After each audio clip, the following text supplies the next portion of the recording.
Hey guys, Badinfos here, and this will be a comparison video between the PC version of Neighbours From Hell 1 and 2 and the Gamecube and Xbox versions of Neighbours From Hell. If you don't know, the games are vastly different.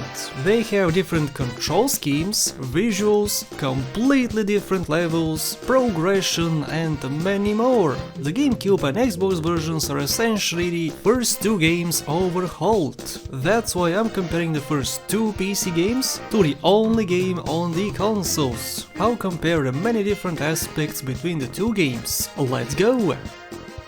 Graphics.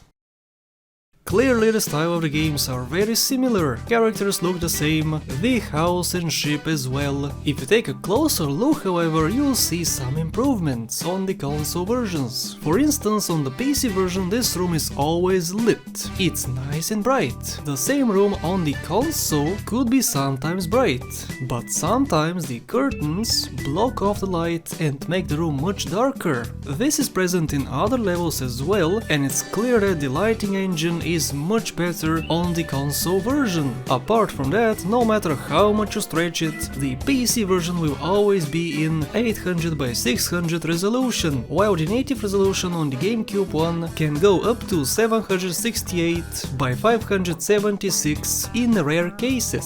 Stretching it to 800 by 600 loses quality. Apart from that, the PC version is locked at 30 FPS, while the Gamecube one is 50 FPS. In short, in the graphics department in raw quality, PC takes the cake. But in terms of the engine used and the smoothness of the gameplay, the console versions win this one, therefore the console version will take the first point. Interface. The PC menu is simple. Here you see the levels, they're well organized, with descriptions on each one. The same goes while playing. There will always be a HUD, no matter what you try. The console versions are very different, however, Rottweiler is in the menus and whenever you select something, the text punches our neighbor. This is one of the funniest menus I have ever seen. Here you also find a picture of the controller, telling you what each button does. The levels are in 4 different subcategories with level names, 6 levels per season, and unfortunately in order to read the description you gotta press on the level you want. In-game the HUD is invisible unless you want to use an item, or the neighbor is suffering a trick, and if you wanna see your progress, you can press a button and everything is visible. I don't know about you, but I think that the PC version is way behind. From the static menus to the bulky and non-transparent in-game interface definitely made me give the point to the console releases. Minigames. On the PC releases we have only one. Whenever you try to open up a chest or a box, sometimes you get this pop-up on the screen. This one is incredibly easy and would be no match for anybody. I personally have never felt it before. On the console ones we have two. Firstly, the same minigame is present and the premise is similar. Keep the item in the center long enough and you get it. This minigame is incredibly difficult because of how delicate this stick is. Very often you fail, and whenever you do, the neighbor will come rushing in, trying to see what the commotion is. The other minigame is the picture one. Sometimes when you try to open up a chest or a crate, you get this minigame. You need to match 3 faces and to open up. Unfortunately they're random and sometimes take forever to match up. Since you have a time limit if you wanna get a perfect score, wasting the valuable time on this minigame is awful. Yeah, sure, the inclusion of another minigame was an interesting idea, but was poorly executed. The PC minigame is much easier and more fun for me, so the PC version gets a point. Danger. On the PC version of Neighbours From Hell 1 we have 2 pets, a dog and a parrot. They function the same way. The pet sees you, it starts screaming or barking, the neighbor rushes over, screams at the pet and goes back to his business. If you don't wanna startle them, you need to use the right mouse button. If you click the left one and walk only a centimeter, the pet will be awake. On the console it is very different. You do have the same pets, but you can actually walk by them quickly for a few few seconds. Once the bar fills up, then the dog calls the neighbor. Once he comes, he will go around the house and search for the culprit. This provides a huge level of difficulty and you need to hide. If the neighbor finds you on PC, you will freeze and he'll beat you up. On console, however, when he sees you, you can actually run away. Of course, he'll go after you, but you'll sometimes have enough time to escape. For me, the running away mechanic is very fun and a much better idea than to make you freeze in place and wait for your doom. The console version gets a point. Levels.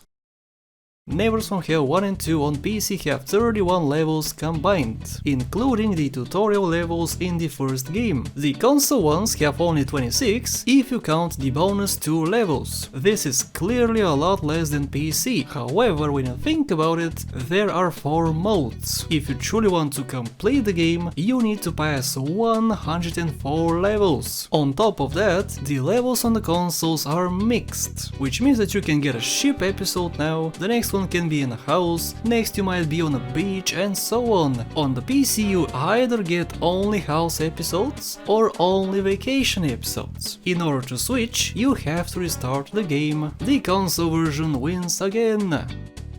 Gameplay and fun factor. I've played the PC games for well over 15 years and still play them every 2 months or so. I've played the Gamecube versions for only 3 months and now I know what I have been missing. The game is improved by a lot. The movement of Woody was refined. You can make him go up and down, left and right, and not have to click on the floor. Rottweiler's mom is in the house episodes, which you don't see on the PC. That with the combination of the interface, the many modes you can partake in, the increased difficulty, the layout of the missions, make the console version much better. However, this is a fun factor category. I'll give the point to the game which I find more fun to play, and that has to be the PC version. It is just so much more fun. Using a mouse is faster, moving the camera to the neighbor is faster, you always see what you're holding. That combination is pretty unbeatable. If you add the fact that you can mod the game, and the mods released for it are incredible as well, I would have to give the gameplay points to the PC version. And with that, I declare the GameCube and Xbox versions the winners for today's episode. Congratulations guys! Woo! I hope you people are not disappointed. I personally like the PC version slightly more, but the console ones won this round. Full 100% walkthroughs can be found on my channel on all versions. Thank you for watching, and a very special thank you goes to my lovely Patreon supporters: Vladas, Austin Data, House the Chowder, Alex Chavez, Max Robinson, and everyone else listed on the screen. Thank you so much for the support.